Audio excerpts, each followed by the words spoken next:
nó là bé à vô đi lao lại mua bút xù đó sao đó nó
nè bé tao chờ nè xin nào lại tao tập bé chứ bây giờ tao tròn ngang tay xuống nè tao lên tao chờ là tao nè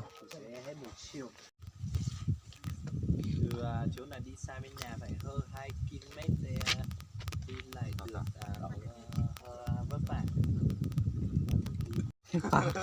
bao lô tiêu bông phải xì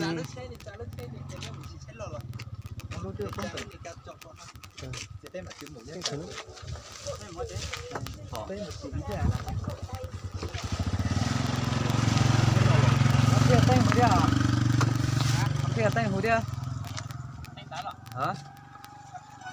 làจะquay cái khi à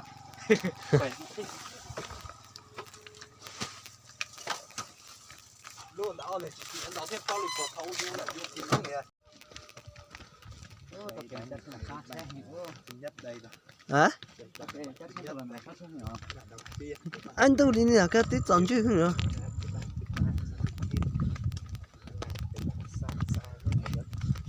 hôm nay uống thôi cái chế một tin là cơ chỉ có gì quá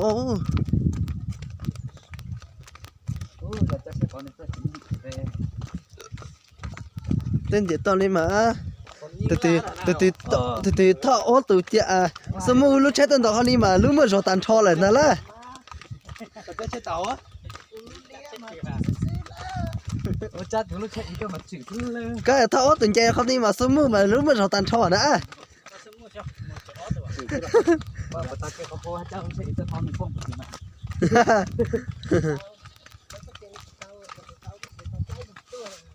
cháu cháu tổng chia hủ chỉ mà chia cha thì yêu tha ra phần đêm nhảy giàu nè ra còn mày còn mì này cái tổng đi chặt tổng có phí buộc cậu chi chia là cho ít buộc cậu chi chia này á rồi cái tổng phủ ít buộc cậu chia cho chi chia tức là phủ ra thế là hùng đi à nó là cái trường ra cái là sao mà cái nào mua là mình cái này cái thằng bị thắt xu không thế về hả cái này cái thầy có thắt xu buộc cậu thế về cái tổng đi chặt của lót chia đi buộc cậu chia hả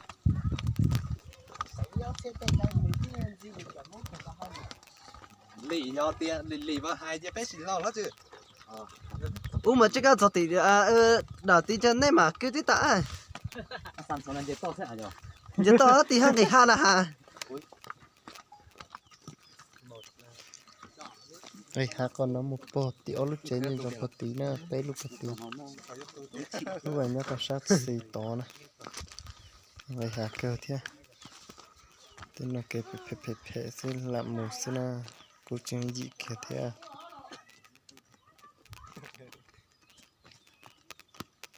chỗ này người ta lúc đánh u mà u chát tát lâu thế thì u mà lọp chỉ cho mình trả thêm nhiệt tôi ô nó chủ mà bỏ cái thứ ta xua lọ lo cho bỏ cái những cái lò mà nó mặn ra lò thì có cái đồ toàn cái thế thành cái mù kho nó vào mà nhắn thì chỉ lo tệ ta thế mà tại vì mua đồ phải đồ để tao cái đồ tốt không cái gì đi mà cái to gì tao hậu thế rồi có gì làm giàu tao đấy đấy tiền lò lò tiền cái gì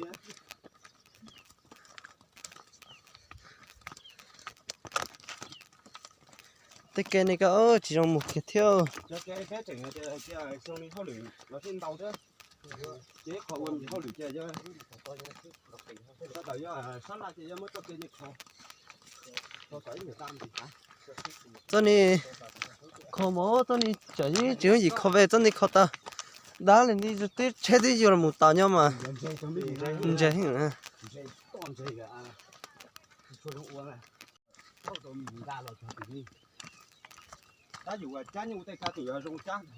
chơi một tàu chán như trong đường này vậy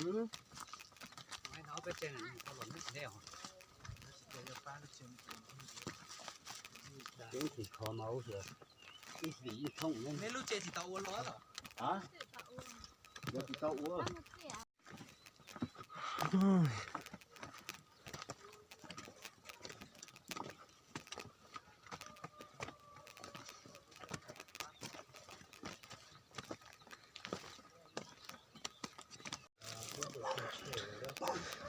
nó ta tập tôi chờ kìa này không được gì nào anh chỉnh ta tới một chế thế nào tôi chỉ một chia theo bao cực ta thế tí là tôi thay cho sợ là xòn hết rồi lại bán mình chỉ chia thôi cái số ta bút cho nó thì tôi chờ chế này tôi chế lúc nào cái này có tuổi rồi ồ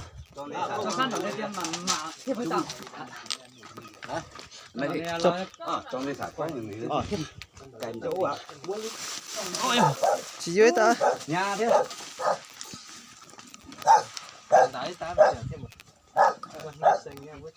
cho nên nay nhà có tôi phò nè tôi có rễ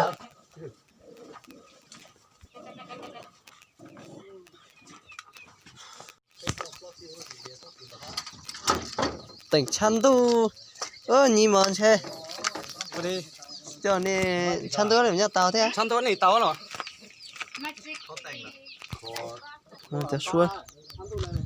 cho xuân này giờ rồi út chế nó tập tìm mẹ cờ nữa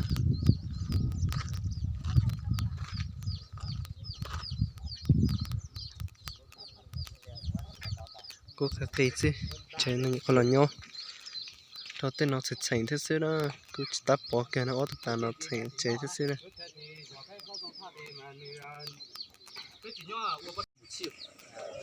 nó nè cái này giờ tôi chỉ chế nó không là cái tôi chế cho nên cái thập nó xem đây là tôi bút ra này xí còn cái này thì do vô trong lúc chế tôi út rất bỏ có gì vào trong này chứ anh A trong cái là xã này và mua được một tỷ này trong các chéo A như là mua được có 34 vị trí thì đây là xuất quà của anh Thanh ở Tuyết Hoa này chỉ Tuyết Hoa này.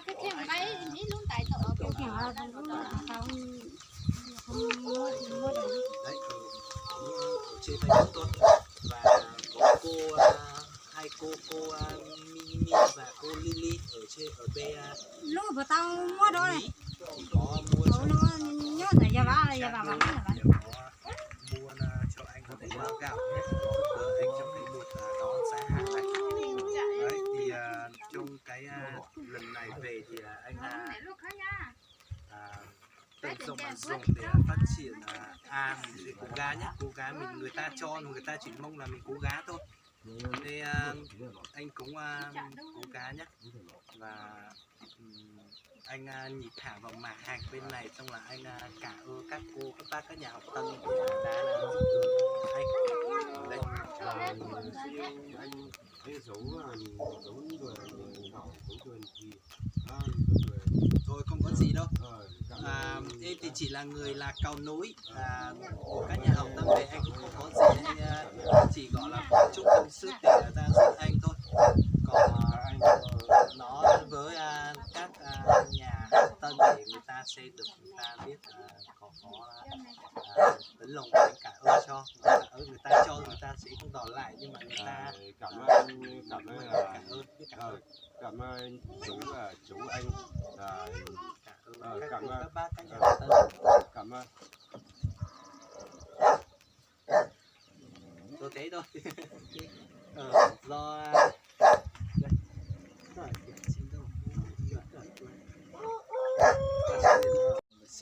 Do bây giờ thì mình sẽ nhờ các anh các em bác cả vào trong nhà thôi. Đấy, thiệt xuống một che. Nó xanh về. Nó xanh về. Đi thì chỉ về. Thêm một che nữa. Nó Thêm xanh ra đầu về. nó chi này. Thêm một chop che chứ không thể có qua. Đấy. Phải cả hát ra này hay là? Làm bún mì chính đi. Đấy. Cho lê gác cũng được. Hoặc là cho chỗ nào cũng Cho nó cả ấy, cho nó kia sói to mà. Kia là sao hả? Kia là cả. đây ngôi trên này này rất là đầy đủ hết còn cái làm đây không nhìn thấy thì mình sẽ leo lên.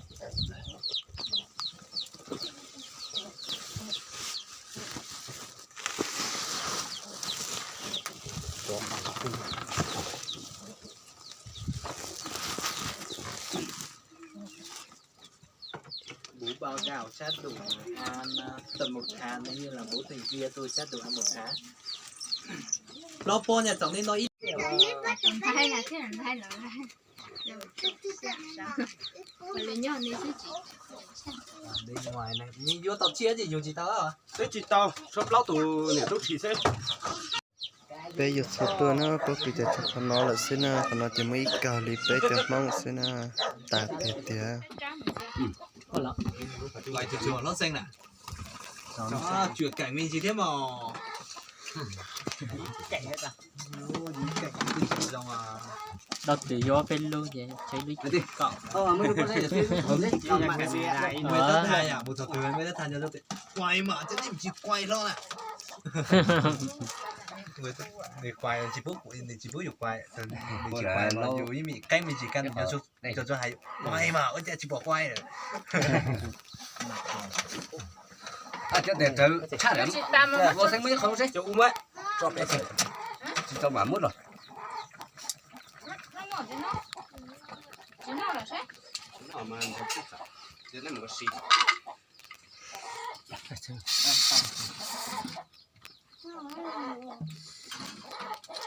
Có đi một cây mù. Có đi một. Lồng lủ tèo. Thế thì cho biết chúng nó Tại vì nó cho này. Mới cho bọt đây hay Tiền này tôi chỉ cho mót tiền này. Rồi một con nó ngay đây là tiền này thằng mót. Là mất cầm một cơ can để cái nhiệt kia. Họ tài mà nó tiếp xúc cho họ che cho mà cả là xin che. Nhà trong. ai đây tao lông tay là tao mù. Nó tôi không làm tao bánh. Là lông tay là tao mù. Là tao mù còn là tao bánh rồi là lò còn đào à, ba lông tay còn là có món đẹp sao. Tao mất có món là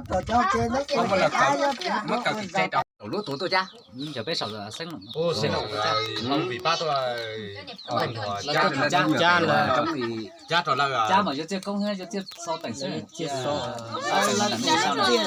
Sau tỉnh là đi sao? Liệt dài tỉnh là đi. Dài tỉnh là đi vô. dài tỉnh là đi vô. Ấy giờ lấy vô thông lý cái dòng rồi. Thế mà nhớ cái giỏi công. Nhớ cái giỏi. Lưu lực thêm một đó các số đi. Dạ, thế là mình nghề trap po.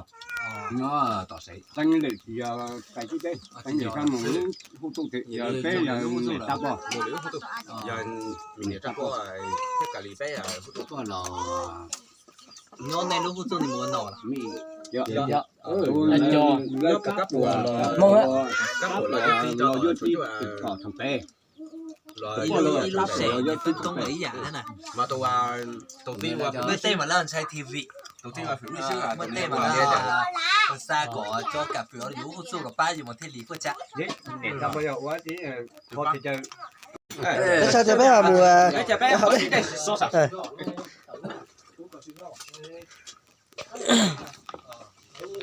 còn nên chỉ có vấn đề có thể lo mà sau vấn đề thấy là sau là chắc có sẽ xa sao anh tôi nà thế vậy sau cái trận tôi nà thế vậy nãy này cho sau mà tôi không có đầu là cho đây chỉ trong đầu là cho trong xong rồi cho đây mình chỉ trừ có trừ công lông là ông phải mua anh mở thịt ở bên trời này mua hai của ta chỉ phải mua đầu ta cũng thế à bé ở cái lò nó chỉ có cho mà bé hồng ở giờ ta po thì sẽ có